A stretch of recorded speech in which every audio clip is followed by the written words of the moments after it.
I grew up in Minnesota, and that's a state that really prides itself on its beautiful forest seasons, its many natural lakes, and vast parks. We do not have Yellowstone, but we do have a lot of small state parks that are just so beautiful. We have the now protected boundary waters, we have over 10,000 lakes, and we have strict rules of how many parks can be in each city. They want to make sure there's always greenery and also business, but they also very pride themselves on knowing that there will still be parks and greenery in that area. I believe is amazing that Minnesota does, and it shows that it really does respect its nature. For example, Bloomington, which is the city that I am from, has the Mall of America, and the Mall of America was created because the stadium was going to get torn down because they wanted to build a new one, but the Mall of America came in and said they're going to take that stadium and turn it into a mall instead of destroy it. So they use the 3 R's. They reduced, reused, and recycled, and I think that's really amazing. I personally grew up in the city, Bloomington, and it's just so amazing. There is so much greenery and nature. Even when you go into the downtown life, there is still so much greenery. In the Twin Cities, Minneapolis and St. Paul, there are trees, bushes, and flowers growing all around, and it's so fabulous. There's also the Minnesota River and the Minnesota River that flow through a lot of these cities, and they make sure that a good section from the river is untouched by human or any companies. Around the larger lakes, there are rules and restrictions of what chemicals can be used in the lawn, so that when it rains, none of those chemicals go trickling down from the lawns into the lakes to harm its wildlife, which I think is a really big step that a lot of other cities should also take. I'm not sure what other cities do, but Minnesota does pride themselves on that. So the natural environment was and still is very important to my life. Living in Minnesota, we have a lot of amazing resources and places that teach you the importance of nature, such as nature preservatories, mapling centers, apple orchards, and the Minnesota Zoo and Conservatory. All these places taught me and my brother the importance of the human factor and how fragile the earth really is. When I was in middle school and elementary school, every year we went to nature preserve parks where we would do experiments and collect water samples, along with learn how to track animals and understand what mushrooms and other vegetation were safe to eat. At the zoo, we were shown indigenous birds and slugs and even spiders, and we got to actually meet them. We weren't allowed to touch them, obviously, but we got to experience like their power, like a hawk, the hawk's wings, and it's insane. They're powerful animals, and we got to really appreciate that. At an early age, we got to see what it's like to live amongst nature and not what it's like to live above it, which I think is very important and a lot of people do forget. We had the greatest opportunity of tapping your own syrup, which if you don't know what that means, it's where you literally put a metal rod into a maple tree so that you can get the maple out of it, and you put a bucket and you just wait. And we got to also harvest our own food. We got to learn how to pluck corn, and we went to orchards, and it was a really beautiful experience. It's something that I do still think about to this day that I will definitely do with my children as well. On a daily basis, I interacted with my mom, my dad, my brother, and all my neighbors. When I was younger, my mom had strict rules. It was no TV, no video games, and if it's a nice day outside, you're outside. So when my mom was outside, she would always eat her breakfast there or do her crosswords, or she'd be gardening. My brother and I were always there with her. And our backyard is only so much fun. We do have a huge oak tree and pine tree, and we used to have a willow. But that's only so fun for so long, so we would start venturing out into our neighborhood. We befriended everyone and anyone, especially if they had a dog. And to this day, I know all my neighbors from a mile radius around my house, and I really think that's kind of awesome. I also would like to note that this wasn't a daily thing, but for 3 weeks out of the summer, my brother and I would stay with my grandparents on their farm, and we would help them with the fields, we'd help them with equipment, and to watch the animals. I also got to see a lot of animals give birth, which sounds really weird, but I got to see a cat give birth and a cow and chickens, and you really understand where your food comes from, and it's a really beautiful thing to experience. I think really everyone should. I've also seen turkeys and chickens slaughtered, And I think that's really important for children to see so they know where their food is coming from. I am not a vegetarian myself. I know a lot of people do convert once they see that. But I believe if you're going to use the whole animal, that's amazing. That's a great thing. You should use the whole animal. You should make soups out of everything that the animal has to offer you. I went off on a tangent, so sorry. Also, Minnesota is a really spread out state. I know that's kind of hard to understand, but it's not like New York or Chicago. Its Twin Cities areas are very dense. So we do have an amazing light rail system and busing system in the Minneapolis and St. Paul areas. But as you get out towards the suburbs, unfortunately, it's just not as close.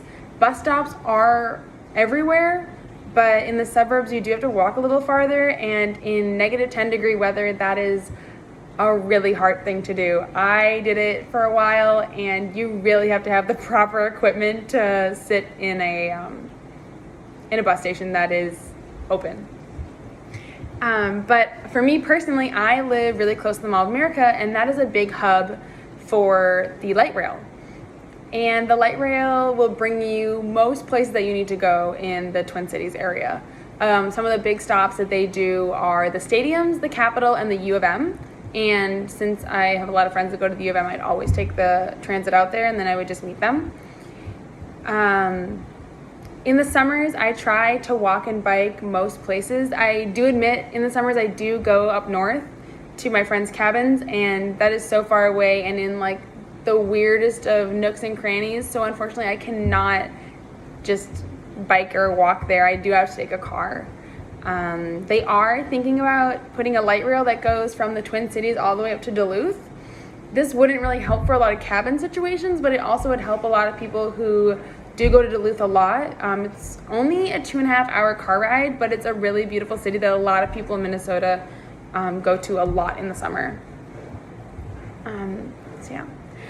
And also, if I had to evaluate my childhood, I would say that I had a semi-sustainable life.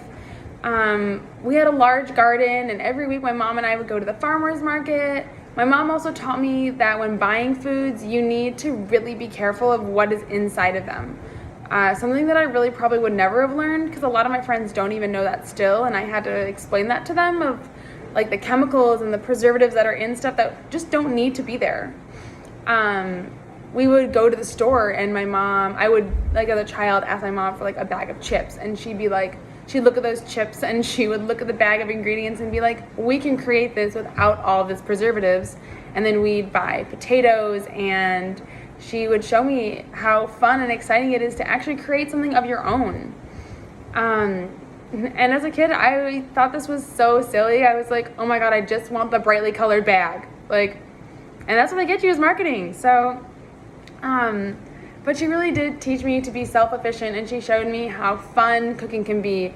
We rarely went out to dinner, and if we did, it was because my mom and dad knew it was a locally sourced cafe and that they only bought stuff from Minnesota. My parents are really big on buying from their own state. And so if we went out, it had to be a locally sourced restaurant. And for my 16th birthday, this is gonna sound really lame, but my parents got me a bike and a transit map. They said if I can navigate on my own with public transportation, then I was ready for a car. Obviously, this is not what a 16-year-old wants. They do not want a bus pass. But when I look back on it, I think that's one of the greatest gifts my parents could have given me. It taught me to be, one, self-efficient, and it taught me to not always rely on a huge mass emission car. This also helped when I lived in Chicago, because I got to get around a lot easier with all the transportation that is allowed for me. They have the L and great busing systems there. I also lived in New York for a little bit, and fabulous transit. They're just amazing. I didn't even touch a car because there's no use in New York. We did not have the most sustainable life, but I do think my parents did the most they could with what they had, and I do, to this day, super appreciate it. And when it comes to my past, I think I am a little more fortunate than others. My parents really, without even knowing it, I don't think, showed me a sustainable way of life, and I get to live it out today. I choose to cook my own meals and go out to eat at places that are locally sourced. I live in Austin now, and everything here is very much towards a more sustainable life. And it's really cool to really get to know the owners and all the people here. And I just, having that connection now is really awesome.